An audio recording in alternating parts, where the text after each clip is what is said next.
This is the Aftermarket Radio Network.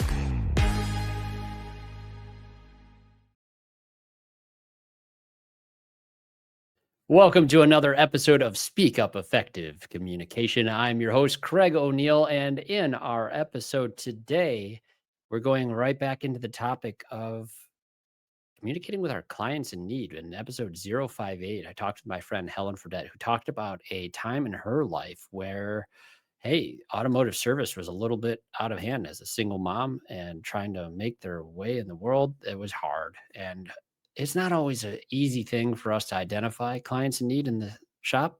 But my guest today is Autumn Gray, who works with a group that used to be called Hands of the Carpenter. It is now called SparkHope Automotive. AutoFlow is proud to sponsor and partner with this program with the software that we provide. And it is such a cool group because their mission is supporting exactly the type of scenario that we discussed in episode 058. Their goal is to help single mothers with their transportation needs, both maintaining and servicing and repairing vehicles, and sometimes even providing a vehicle as well. So I think you'll enjoy this conversation that I've had with Autumn Gray. I hope there'll be many takeaways that you can bring back for your shop that you can also use to give back a little bit. Oh, and one more thing here, the word of the day. The word of the day for our episode is dignity. We'll define that word for you when we come back from a break after we hear a word from our sponsors. Looking to take your shop to the next level of quality service, team culture, and overall profitability? At the Institute, we provide personalized coaching that aligns with your goals of financial stability, excellent customer service, and employee satisfaction. Our priority is helping you establish significant and sustainable progress. We work with you to create strategies that reduce the stress of running your business, improve your quality and performance, and optimize your profitability. Experience the benefits of professional coaching by visiting wearetheinstitute.com/business-assessment. Hey friends, as you know, I'm a proud member of the AutoFlow team, and let me tell you, we've changed how business is done for auto shops everywhere. We support your client experience before, during, and after the work is done. Imagine this. Timely updates sent directly to your clients, branded digital vehicle inspections, and seamless communication from start to finish. That's why shops love AutoFlow. And hey, with those 5-star reviews rolling in, you'll wonder how you ever managed without us. Take an important next step and take your auto shop to the next level. Visit www.autoflow.com. Get on board with an AutoFlow trial. Want to see your auto repair shop thrive? Are you looking to drive more customers to your auto repair shop? Let ShopDog Marketing be your guide. Our customer-first approach, combined with AI-driven creative content, ensures top rankings. Dominate mobile first and voice search with our specialized expertise. Reach out to ShopDog Marketing today and start growing your business. Don't miss out on this chance to boost your business. Visit shopdogmarketing.com. Inbound has exclusively served independent auto repair shops with expert communication solutions for years. Our robust VoIP platform ensures you stay connected while our industry-leading AI analytics take your business to the next level. We provide the tools you need to understand your customers and optimize every interaction. Choose Inbound for proven expertise and unmatched innovation. Visit callinbound.com and discover the difference we can make. Credit card surcharging sounds effective, but is the single most damaging action to your shop in the last decade. If you're surcharging, you're tarnishing your reputation and losing customers as we speak. Express is the only 0% fee option to surcharging that your customers already know how to use. No tricks, no hidden fees. Just a smarter way for auto shops to keep what's yours and do right by your customers. Book a free consultation with Express today by visiting myexpress.io and see how the most successful shops in the country are flipping the script on credit card processors. We're back. Word of the day is dignity. This is a noun. This is the state or quality of being worthy of honor or respect, a sense of pride in oneself, self respect, the inherent worth and value that every person possesses, regardless of their circumstances. Keep that in mind as we hear from our guest. What I'm looking to do is call back to the episode 058 with Helen. I had Okay. some good feedback on that one. A lot of people have had scenarios like this. I think that within our industry, we have these cases come through our doors all the time, and a lot of us never even know Mm-hmm. about it. And that's kind of the sad part. And we might probably just cast them off. Oh, not our customer type of a thing. I think where you are communicating on this from, you will have a lot to share that'll probably inform how we could be better about identifying cases like that. Right. And then I would love to hear how you've learned to communicate with people that are coming to you in those positions and probably why it's a benefit. I'm imagining that there is an application process and it's a structured Yeah. process and it's an invitation to join into that. It's not like Yeah. maybe we can help you, maybe not. They have no idea we do anything. That's forefront for what you guys do. That's the only kind of client we get is Yep. people that need some assistance. That's brilliant. Okay. So yeah, that's going to help. And I think then for the people who aren't structured that way, just talk about some of the things you've learned and helping people with that maybe a regular, you know, how traditional shops Right. work. Yeah. So Most some definitely. things they can look out for and probably help them meet people where they're at. And I think one of the things as I continue to look more into what you guys do, one of the things I love is like you help them where they're at, but you don't want to keep them there. We just recently changed the programming along with our name, of course. We find that if they have a little skin in the game, like they treat their cars better and it's just better Okay. outcome all around. Oh yeah. That makes a lot of sense. Yeah. So yeah, let's talk about those programs. There's the shift program and then the cruise control. So basically, the shift program is a 3-year program. So when they first come in, we do like a complete vehicle inspection. It's a very thorough inspection, like 2 hours takes. And then we go over with them everything that's wrong with their car and Beautiful. make an estimate. We'll come up with a plan, what's most important, what will keep them on the road, what can wait, stuff like that. And it's all 50% off. We have regular shop prices, although I think our hourly rate is probably lower than a lot of shops Sure. in the area. Spark is a nonprofit, correct? Yeah. Yep. 501c. Yeah. Yep. And then we just take 50% of that, and that's what they pay. And then the Yeah. cruise control, though, that's a new one that we've got coming. So the people that have graduated, most of them are like really sad that they can't come here anymore. But even then, I tell them, hey, you can call me anytime if you have an estimate you want me to look at. I will totally look at it for you and tell you if I think you're being either ripped off or lied to or if something doesn't seem right, which they use that quite a bit. But Mm. now they get to come back. So those graduates get to come back for the cruise control program. And that is a 5-year program, but it's 100% that they pay. Yeah. So they're a full paying client at this point, and that Yeah, helps the shop still do its right. mission for the people who aren't able to pay Exactly. full Yep. price.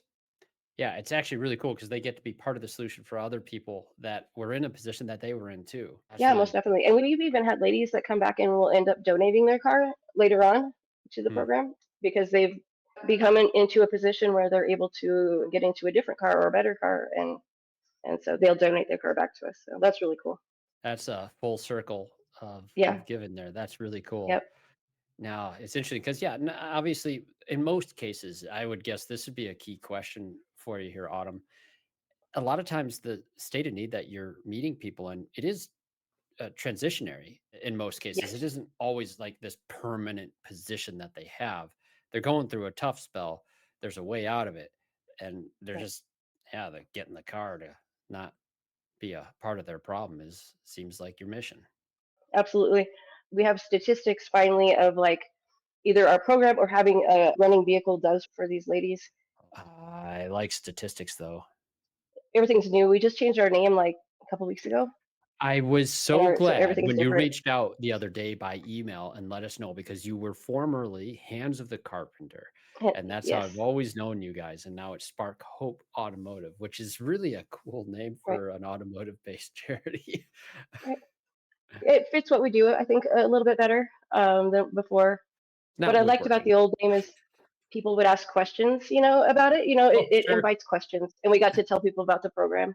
But this one does fit. but Yeah. we do No, a I bit better. definitely understand the hands of the carpenter and the concept and how Christ and his earthly father, Joseph, was a Right. carpenter, and that was his profession as well in this world before his ministry.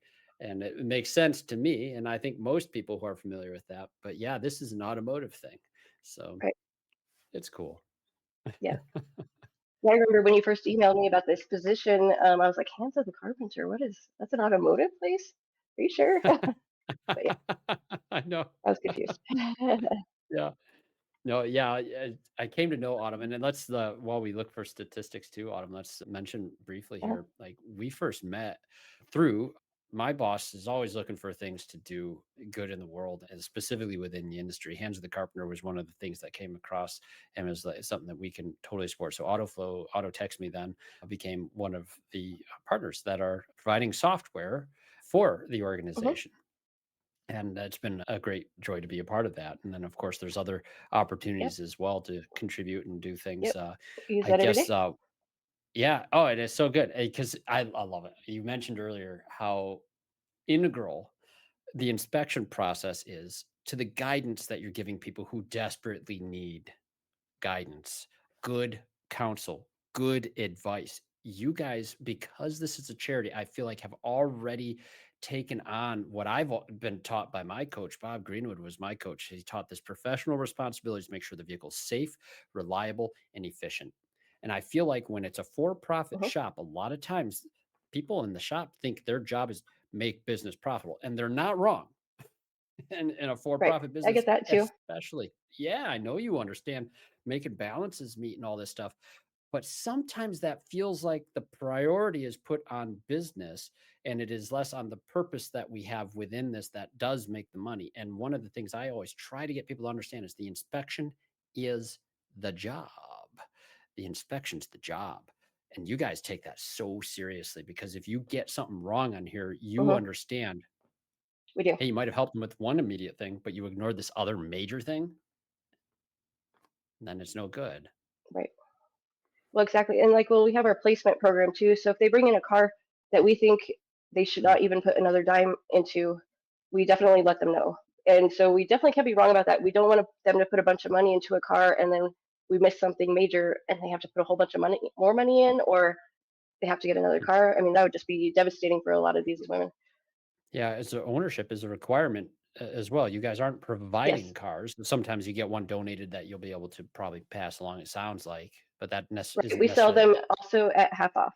Oh, okay. Yeah. Okay. Mhm. Beautiful. But yeah, Yeah, they we're all also have to a own. dealership.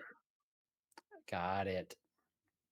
Yeah. So, Autumn, one of the things I've seen, and I kind of mentioned this a little bit in episode 058 when I was talking with my friend Helen Fredette, who herself was very transparent about a time in her life when she needed help, Hmm. received a charity vehicle from her church, Hmm. which came with some issues. Right. I have been a part of some other ministries locally where well intentioned church going folk want to involve themselves in helping people with their transportation need. And those good intentions are Hmm. not to be discounted. It's Right. wonderful to have people involved in there.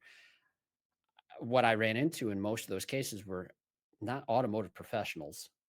They weren't. They didn't have the knowledge that a trained automotive professional is going to have on the intake and inspection Mhm. process before giving it to a person in need.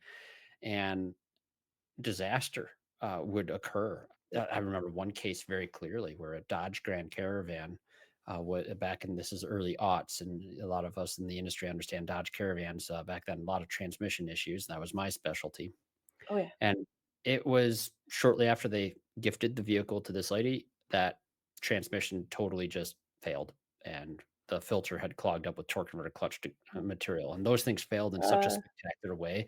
I mean, you could actually literally take the dipstick. That was so nice when they had dipsticks for us, all right. and Yeah, and those you don't could have them see. anymore, do they? Oh no, it's inspecting a transmission takes even more specialty now. Yeah. But I mean, you would be able to take that dipstick and you would see the torque converter clutch material Yeah. on the stick. It was that bad. And Hmm. we knew the smell and what to look for and all this stuff. And just checking it with the dipstick would have told me exactly what was happening to this and what was likely to occur, which is clogged filter, loss of prime, no move scenario, which is a terrifying thing if you're Right. going down the highway and all of a sudden your transmission Oh, doesn't allow your car to drive. yep. Awful. preventable. Yeah, we've had ladies that have come in with a vehicle that they've like been given from either another charity or a radio station, and it Mhm. was more of a paperweight. Like you said, good intentions, and it's awesome that they were trying to help and stuff. But what we do is we fix any donated car, we fix 100% so that they have a reliable vehicle before we sell it to Presuming them. it's worth the repairs. Yeah, right. If Yeah. not, it'll go to auction, and then that money is put right back into our program. Yeah. Interesting. Okay. So let me shift to one of the other things that I wanted to bring into the conversation. I think you are going to be a really, really appreciated expert on this for our loyal listeners here, because one of the things that Helen taught us in the episode 058 is that when we're communicating with people who are in need, we don't know their status in need. And it's Right. very difficult thing for, especially for me, a male service advisor, when you're dealing with potentially a guard up female client who's Hmm. having a rough go of things. I mean, there's a lot of reasons why the conversation may never even go to how we can help you. And with Spark Hope, that I think the real unique thing about this charity is that this is what you Hmm. do. They are the only type of client that you're dealing with. There's a very Right. specific, well communicated, clearly articulated path for them to apply for assistance and receive it. That must Right. be a major, major advantage when you're having these conversations, because you aren't going into it blind out of the gate like we are. Definitely. It's a lot easier. I would say, like when I was in the for-profit side of it, maybe it's because I'm a woman that people would maybe talk to me a little bit differently, Yeah, perhaps. But I they think would that's usually true. communicate their inability to be able to pay sometimes, or their situation a little bit better to me. But yeah, I think a lot of it is also portrayed as like anger, like they're like angry at you if they Mhm. have certain issues going on in their life where they're not able to pay for car repairs. Yeah. So I'm lucky in that way. It starts off at a totally different spot. Yeah, and I feel like if there's been an application process, because there's an application process. Mhm, It's pretty well laid out. So there's clear qualifiers mhm. to become a part of the program. I imagine there's probably some cases where you unfortunately have to say no, which are probably very difficult, I'm guessing. Right. The CEOs, he always says, look for ways to say yes more Yeah. than ways to say no. There's gray areas completely with Yeah, SparkHope. I imagine. Yeah, But the conversation is one that's the dignity concern that Helen raised in 058 seems to be not as much of a factor anymore now that the application process has exactly. been started. Do you Yeah. still run into it? I mean, asking for help is hard for some people more than others. It's just hard. No one wants to need it. I don't think we run into it too much. I don't know about our other stores or whatnot, but in my experience here, I don't think so. No. Everybody's just really, really grateful for what we do. And I know a lot of times we'll get some ladies in that have their guard up completely when they come in and thinking that we're trying to rip them off, or Like it's too good to be true. kind of, yeah. Or like, Mm, yeah, just like we're not, or another shop has told them one thing and, what we have found was not the case. And so they're like, mhm. somebody is lying and they don't know who to trust. But I mean, the Uh, best we can do is just say, hey, we're not trying to take your money. yeah, that's interesting because, yeah, in a charity, to have your word not taken as face value too would surprise me. I mean, there's all sorts of stories where people think Yeah. they're getting help from something. So I guess Mhm. that shouldn't surprise me in this world at all. Yeah. So And I get within more the of that industry. than like people like dealing with issues like with their dignity and whatnot. I get more of the whole like having their guard up more so. So you still feel like it's more of a trust, like what we're actually discussing on the car. This is true. What we're telling you, that's Yeah. more of the issue still. Sometimes it's not nearly as bad as in the for profit side of it Mhm. things, but every once in a while you do run into that. Yeah. But Interesting. we do Hmm. win them over usually. Yeah, what was that process like? What's your methodology for establishing that trust? I mean, the relationship is based on giving and gratitude in most cases, but still that's not always going to be automatic. Trust is not automatic. Most definitely. I just try to be very reassuring with them, and I am very clear and explain the process with them very, very clearly, and make sure they understand that this is what you're going to pay, this is what we're going to do, and this is how your car is going to run when we're done. And just try to reassure them that you're going to have a vehicle, a good running vehicle when we're done. I don't think I've ever come across a lady that we couldn't help that has gone through the application process and has come through orders. We've been able to help, I think, everybody. That's a pretty cool thing to be Yeah, able to say. it is. Wow. Okay. So we talked briefly on the shift versus cruise control.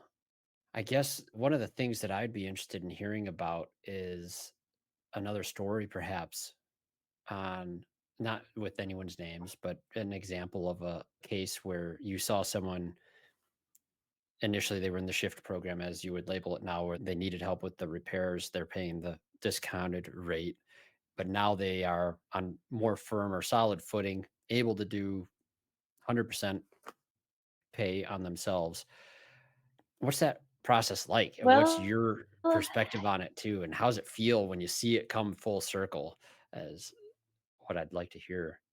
it's such a new process that I don't really have too many examples of the cruise control program. I do have a couple of ladies that I've informed, and they are super excited to be able to come back because I haven't seen them in a Ah, while and whatnot. So they're really excited that they can come back here because he just seems so nervous about going back out into the oh, for-profit world. see now, because yeah, this is a new program, and because it's new and invitation only too, from what I saw on the Right. website. But yeah, this solves the other end of the problem where effectively the people that had graduated from you basically were sent back out into Hmm. just the regular market, but they had an established relationship and did have trust with you, and no Yeah. longer can they use you as a shop. So this is another way for them to be able to come back in and Yeah. still keep working Yeah. with you. Yeah. They're all pretty excited, and none of them have even really said anything about having to pay the 100%. Again, they're just glad to be able to come back. Now we do try to like educate them while they're here for that 3 years and teach them more about their vehicle and so that they're more prepared when they go talk to another shop rather than just throw them to the wolves. Have you had any stories where someone did have to go out there and did not get an experience on par with what you had been delivering? Not yet. No, That's no. great. Now, Yeah, Colorado market, I know there's a lot of great shops out where yeah. you guys, because you're in Colorado, is closer to the Denver area. Where was this? There's three locations, We're if I'm in not. Golden. Yeah, we're in Golden. We have a one up north in Federal Heights. So we're all like just on the outskirts of Denver, and then another one Yeah. in Aurora. Okay. Yeah, Yeah. So yeah, there's a lot around a busy area for those who haven't been there. Beautiful mountains also. yeah, yeah. Lots of traffic though. Lots of traffic. Yes, there is. Denver, great spot to go, but yeah, you're gonna be it's such You're a gonna be huge sitting in space. traffic a while. A lot of people in it too. Yeah. Yes, there is. Okay. But yeah, there's a lot of good shops out there, and a lot of them used to work with us too. Back before we did our own mechanics, had our own mechanics and shop and all that. All the area shops would be working with us and helping us to get vehicles ready for ladies. Nice. So, okay. Now, being a communication podcast, one of the things I really like to do, and especially for those of us who've worked at a counter in any context, be it a charity organization in this case, or just in a for profit shop, I find it a fulfilling role. And I can think usually on several cases where some of the most fulfilling interactions occurred. And so I'd like to know just from your time, either in any element of your career in the industry, what has been your most fulfilling moment as a service consultant? There's been so many since I've been working I here. believe it. I absolutely Pick love one. working here. I made a couple ladies cry this last week. Oh, boy. Unintentionally, Happy unintentionally. cry? Happy tears. Oh, good. One client of ours, actually, I just spoke with her today. I don't think she really understood like what I was trying to help her with. She had an old Honda Accord, like very old, and it's on its last leg. I told Mm. her, we'll get you back on the road until we can get you into something better. And it took her a while to like. She said okay, and she was going to do the work that she needed to do. And I didn't hear from her for a long time. I finally called her, and she's like, I don't think I'm going to be able to afford anything. And I told her, I was like, we're going to help you out with all this. Trust me, we're going to be able to get you into something better, 100%. And it's going to be on your terms and it's going to be doable for you. And I just explained it more to her. And she came last night to look at some of the cars that I was going to be offering to her. And she just started crying. She's like, I can buy this car. I was like, yes, yes, you're going to be able to buy that car. And so that was really awesome. There's this one client of ours that I always talk about that she had like an addiction problem for a long Mm. time, and she overcame that, and she needed a car, and she couldn't get her kids to live with her because she had to drive so far to go take them to school. So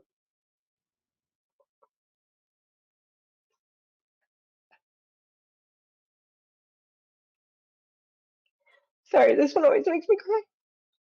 It's okay.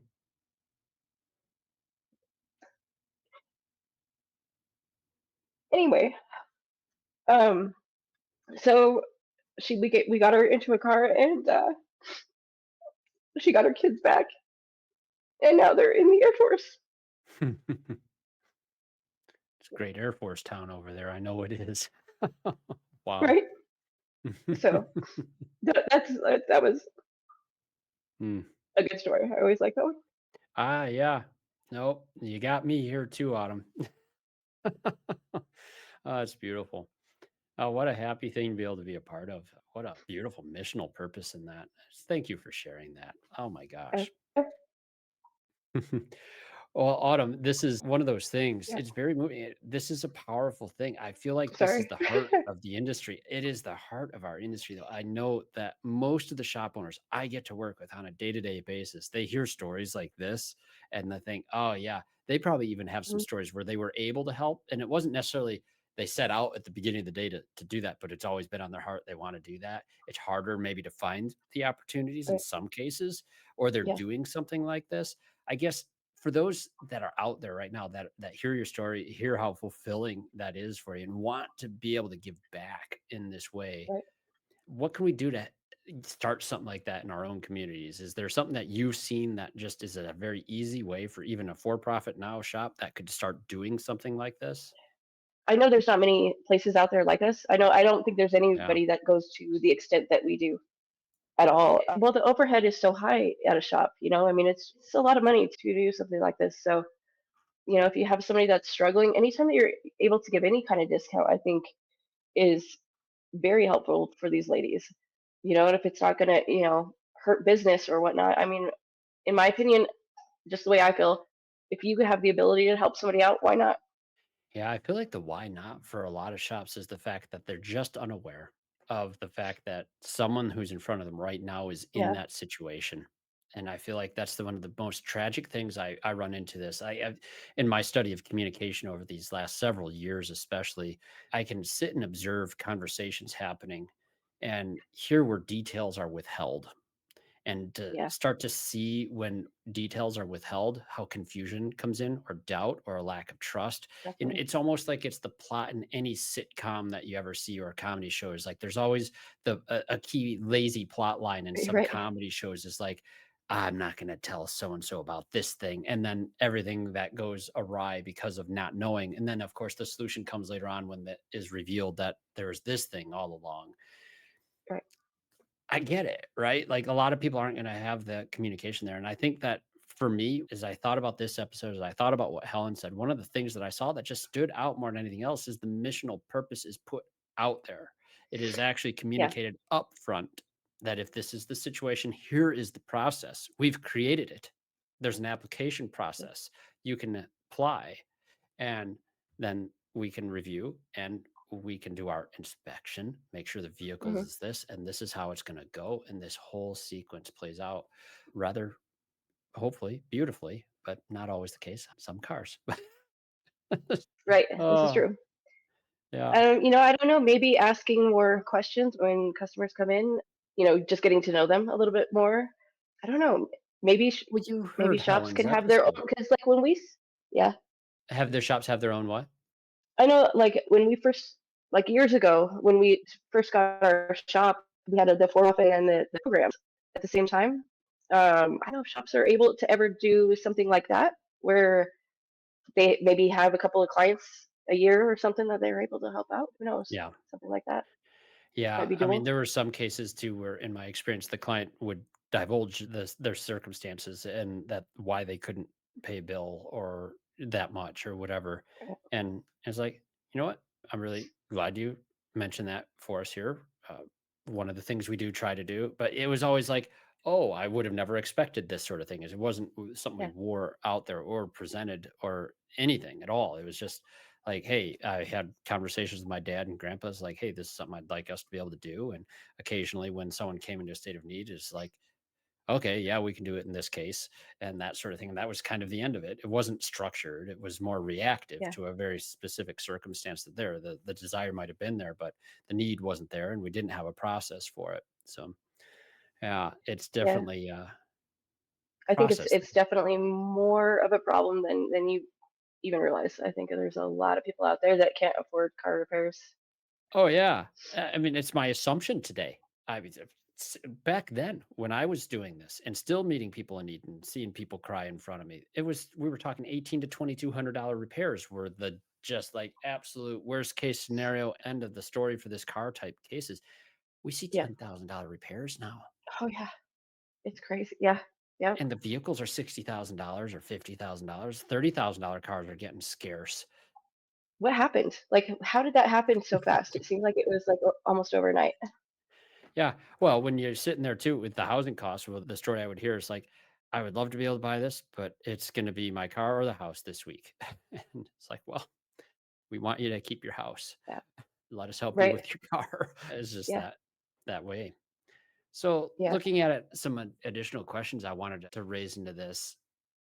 Mhm. I'd like to know how this has changed how you communicate in other areas of your life. When you see these situations there and you go out into the world and you have other service needs and anything else, or just you're listening to other conversations in your community. I don't know. I think it's definitely changed. Like, I don't know. I think it's changed me completely. I tell us everybody about us because I don't think our name is out there enough. But I don't know. I feel like it's so many more people could be doing this in so many other industries as well. I just don't think there's enough organizations out there like this. And we're not like a Yeah. freebie kind of place, we're No.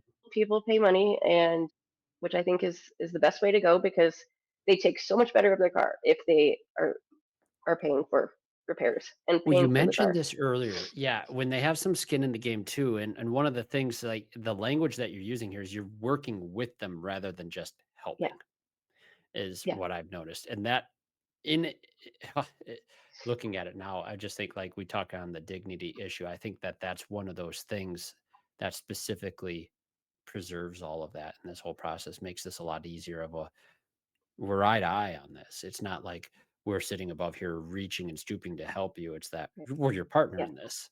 exactly. And I try to help, like I try to read them a little bit so that they're not like they're not asking me for everything, like I do try to offer things before they even say.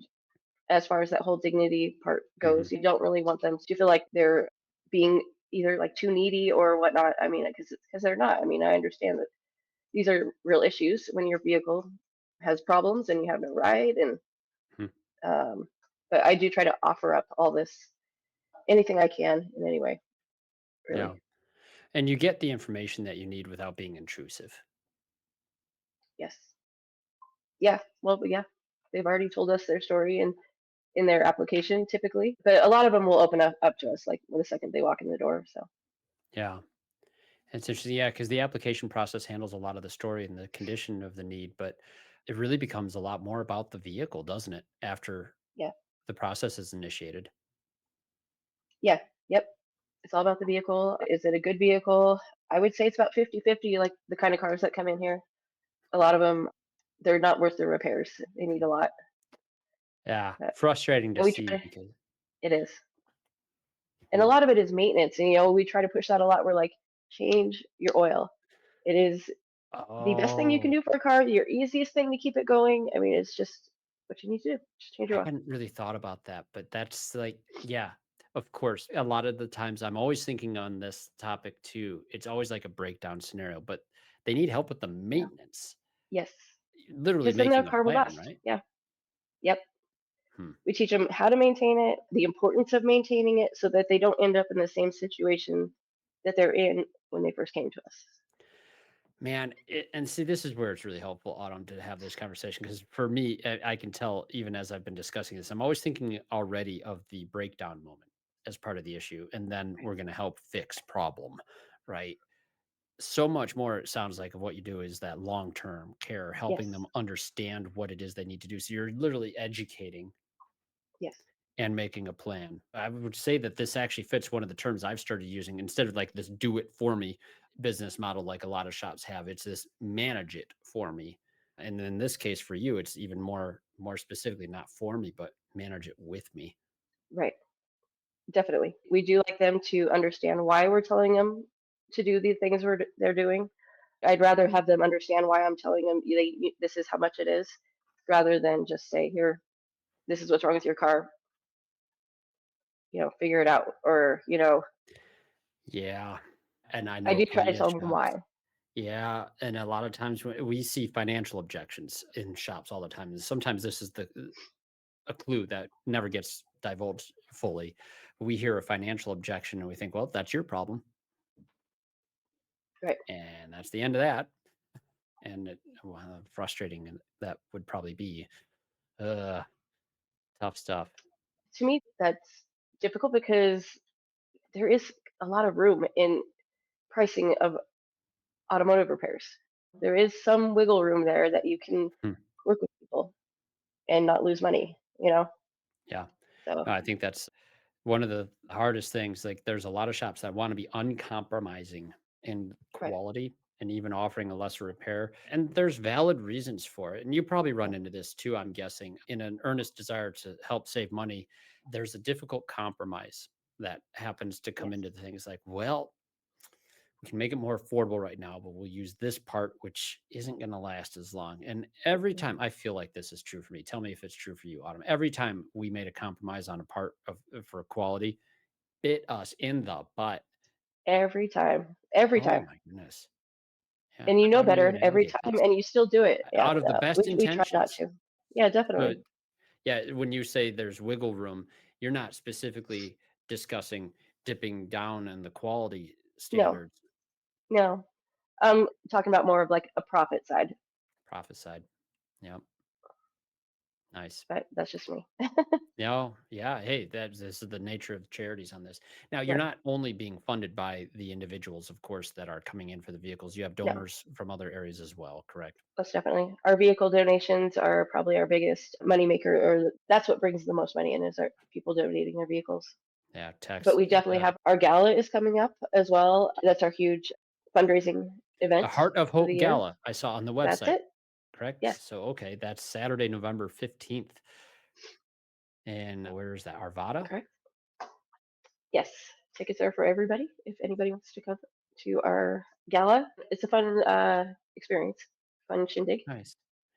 So, what happens at Everybody gets this to dress gala? nice, so it's fun. Dress up. Yep. So, gala is formal attire, correct? It's an auction. It's a charity auction. Lots of fun stuff to try to bid on, like really big things and then not so big things too. So it's lots of fun actually. Food. That's There's food. cool. Good food.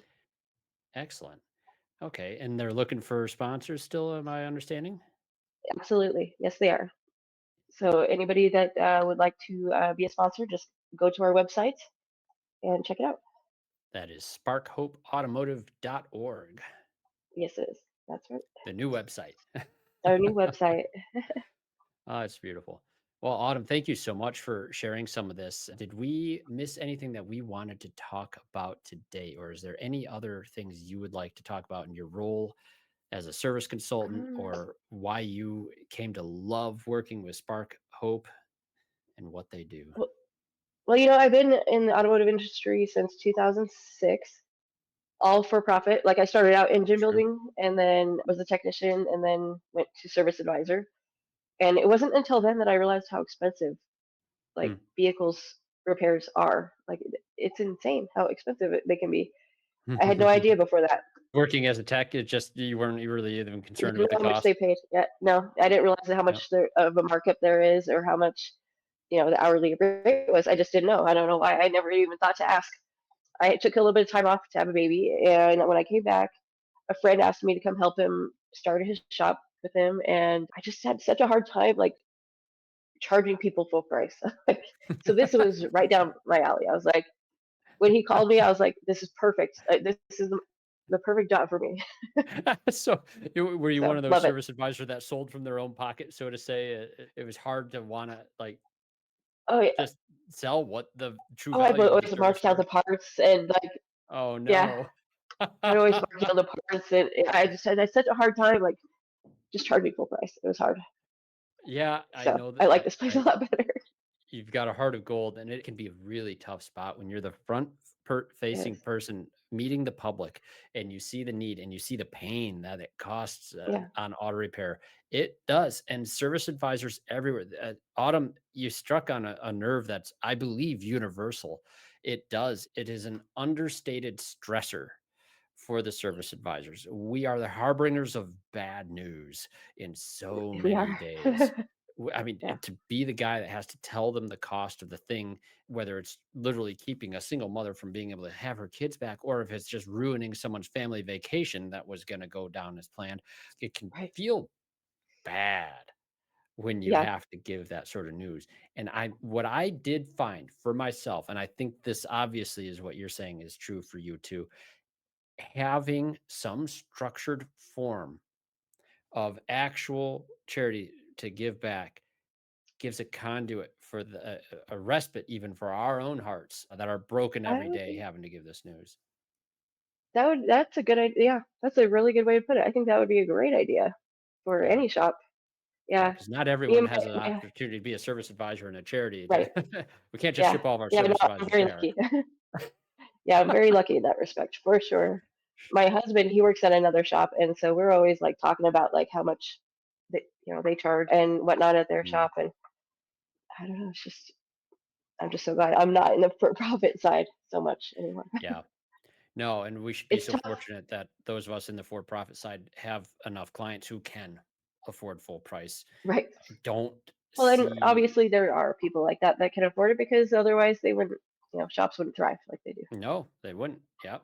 Yeah, and it's not a wrong thing. Like, this is the No, thing it's I not, have to not at always all. remind service advisors, like, for profit, it's not a bad It's not bad. thing. No, you're The providing the overhead in a service. shop is so high. Like it's so much money to run a shop. I mean, it's Yes. so yeah, it's Yep. not wrong. Yeah, It's no, just yeah, hard. this is the unfortunate crux of the whole scenario is, like, it is an extraordinarily expensive business. It is funded by people who are Yes. having a bad day. And and we have to be able to get paid in order to continue to offer the service to keep the vehicles going down the road. There's just Yeah. zero question on it. For me, that was a difficult thing to overcome for a while, but it became once you understand business sense, it's not a problem. Yeah. Having the opportunity to be a part of a charity, though, I think Yeah. restores some balance to our own minds and hearts and gives us a sense of giving back as well. I think it's not hard. Like, if you're priced right and your business is successful, as it should Mhm. be, there's an opportunity here, and the Yeah. opportunity is likely everywhere around you. Right. And for-profit shops, like I always was okay with being a service advisor at a for-profit shop. I stayed in it for years and years. Yeah, So I mean, it's nothing that I think is wrong or bad. Very few shops out there I think lie to customers or anything like that. I And agree. because there's so every car has something wrong with it that's on the road. I mean, there's You no know, reason to lie to anybody. no, Um, there's plenty so of I mean, opportunity out there. We all know it, and there's no need to yes, create it. right. So, and I think a lot of people need to realize that too, that shops aren't out to take all your money. No, they're just a part of your community, hopefully. Yeah, yeah, Yeah. No, beautiful stuff. for sure. Autumn, great. Thank you so much for joining me today to talk on this. Last thing I wanted to say too, you've heard Yeah. episode 058. We were talking on this a little bit before. For people that are in situations like Helen Fredette had mentioned in her Mhm. life, what would you say to those people? I don't know. Look for there are charities in like every community that do something to some degree what we do. But if you're in the Denver metro area, come see us for sure, or call us because I we do have other resources out there that help people with their vehicle repairs. But just talk to your service advisor. Really, they may be able to help you. Open up a little bit. Yeah, I know it's vulnerable, it's hard sometimes, but yeah, good people in these businesses. I know there are so many. It's yes, always been my experience, most Autumn. definitely. Yeah, Yeah. so Yeah. many of them have helped us in the neighborhood. I mean, they're good people. Yeah. Beautiful. No, and being that valuable second opinion as well. Always a beautiful Most thing. definitely. Yeah. Yep. And Yep. you don't even have to tell them like your whole story or anything. Just it doesn't hurt to ask for help. Yeah, it does not need to be the whole story. Yeah, Don't you could need to just justify the help you need. that's just a lot of money. Just can you help me out here? That's all I gotta Hmm. say. Yep. I am certain of the fact that the people out there, especially listeners like we enjoy here in the Aftermarket Radio Network, some of the best people in the business, absolute Yeah. best people in the business. My wife was with me at the Mars conference. We're so sorry you couldn't be there, Autumn. I know you were supposed I to come know. out. I was so bummed Oh, about that. Like, you would I have couldn't believe. I loved was like, it. "Hey, he's giving me a free ticket. Like, can I I go, know. please?" Timing is tough. The week of Labor Day, all the things that we Yeah. know, yes. But I'll tell you what, my wife, she doesn't get to come with me to a lot of the automotive shows. So we're at the Institute's Mars conference, and she gets to meet some of my friends in the industry, and some of the sponsors of this podcast were there. We had Dan from Shop Dog Marketing, David from Inbound, of course, Cecil, Kent, and Jimmy from the Institute. And they're just such great people. And my wife, it was actually Sunday. So we had been at the conference. I was there Thursday. My wife got there Friday. Then Saturday, we were at the conference again. Sunday was her only free day to do some hiking, but we got up on Sunday morning and she says, "Oh, I was actually kind of excited when I woke up today to go see those people again." But the conference was over. Oh, buddy. And it's just because they truly are. They're some of the Yeah. kindest, most people-oriented people in Hmm. the business. And that's been my experience coming up in this industry for so Yes. long and sharing that with people that are in need. I try to explain, like, man, you don't understand how great this industry is and how many people are in it that want to help. Autumn, you would have been a Yeah. great company. So hopefully we'll get you out at another Uh, one of those events sometime soon. right. Yeah. Let me know when that leadership one is coming around for sure. Yeah, I think they do some Yeah. stuff in the Colorado area too. So yeah, I Yeah. know your Yeah. I boss think had I saw mentioned. something like that. Yeah. Yep. Now your CEO's name, your boss, Danger Dan? Douglas. Got it. There's more information on SparkHope Automotive on the website. So to our listeners, I'll say, take a look at it. Look at their model. I think it's one that's absolutely worth replicating. And folks like Autumn, Yes. hey, if you have questions, Autumn, how can anyone reach out to you if they have questions or would like to pick your brain a little further? Yes. Anybody can reach out to me. My email is autumn@sparkhopeautomotive.org. Yeah. Anybody, just reach out. I will Yeah, answer you an seem email. approachable enough. Yeah. No, Most no, definitely. Autumn, you're great. Thank Thank you so much for sharing. And thank you you to so our much. listeners for listening today. And hey, remember to listen to the other shows on the Aftermarket Radio Network. We have Carm Capriato's Remarkable Results Radio. We have Matt Fonslow's Diagnosing the Aftermarket A through Z, Kim and Brian Walker's the Shop Marketing Podcast. And then we have Hunt Demarest with his Business by the Numbers and Coach Chris Cotton. It's a weekly blitz. And hey, if you have anything you want to hear from this show, reach out to me at speakup@CraigO'Neill.net. That's O'Neill with two L's, Oneill. And we'd love to hear from you on things that can be helpful for you or your feedback on this episode. And hey, remember, folks, get out there, listen up before you speak up, and hey, give back. Thanks for listening. You've been listening to Speak Up, Effective Communication with Craig O'Neill on the Aftermarket Radio Network. Follow Craig on your favorite podcast listening app and on his YouTube channel. Let him know what you'd like him to speak up about. Craig is all for advancing the automotive service aftermarket.